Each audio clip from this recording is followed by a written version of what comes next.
তারপরে আমি তাকে সব কিছু খুলে বললাম, ক্লাস 8-এ কী হয়েছিল, সেই সময় আমি একটা মেয়ের হাতের থাপ্পড় খেয়েছি, এগুলো আমি সব কিছু বললাম।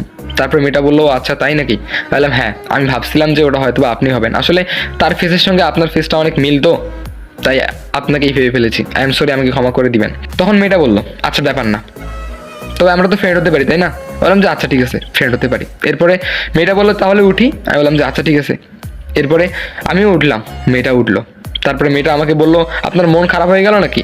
আমি বললাম যে হ্যাঁ, আমার প্রচুর মন খারাপ হয়ে গেল, কারণ এতগুলো বছর আমি শুধু তার জন্যই অপেক্ষা করে আছি, তাকে আমার খুব ভালো লেগেছে, হয়তো আমি তাকে ভালোই বেসে ফেলেছি।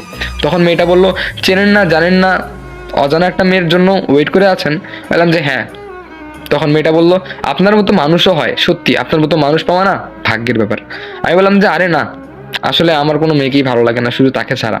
তখন মেয়েটা বললো আচ্ছা। এরপরে আমি বললাম যে আচ্ছা আপনার কি কোনো বয়ফ্রেন্ড নেই? তখন মেয়েটা বললো হ্যাঁ, আমার বয়ফ্রেন্ড আছে। আমি বললাম যে ও আচ্ছা, আমাকে ক্ষমা করে দিবেন, হ্যাঁ আজকে তাহলে আসি। তখন মেয়েটা বললো আচ্ছা ঠিক আছে, আসি। আমি বললাম যে কালকে থেকে আপনাকে ডিস্টার্ব করবো না। তখন মেয়েটা বললো আরে সমস্যা নেই, আর ধন্যবাদ আপনাকে। আমি বললাম যে ধন্যবাদ কেন? তখন মেয়েটা বললো আপনার সঙ্গে কথা বলে ভালো লাগলো।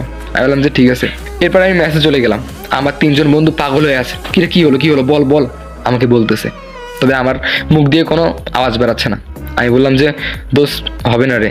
তখন তারা বললো হবে না মানে? আমি বললাম যে সেটা ভাবছি ওটা না, ও সেই মেয়ে না, ও কোনোদিন কুড়িগ্রামেই যায়নি। তখন জুবের বললো কি বললি তুই? আমি বললাম হ্যাঁ।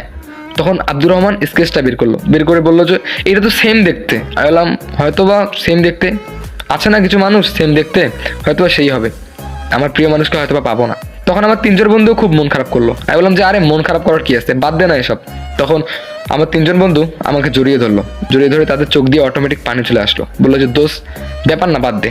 এরপরে দেখলাম লাবণীর ফোন, লাবণীর ফোনটা রিসিভ করলাম। লাবণীর ফোনটা রিসিভ করা মাত্র লাবণী বললো, আচ্ছা তুই বিয়ে বাড়িতে আমাকে বললি, আমার বোনের কথা জিজ্ঞেস করলি, কিন্তু আমার খুব সন্দেহ মনে হলো, আচ্ছা তুই কি আমার বোনকে চিনতি আগে থেকে? আমি বললাম যে আরে না, এমনি জিজ্ঞেস করছি। তখন লাবণী বললো ও আচ্ছা, আচ্ছা ঠিক আছে দোস্ত, ভালো থাক, কালকে দেখা হবে। আমি বললাম ঠিক আছে।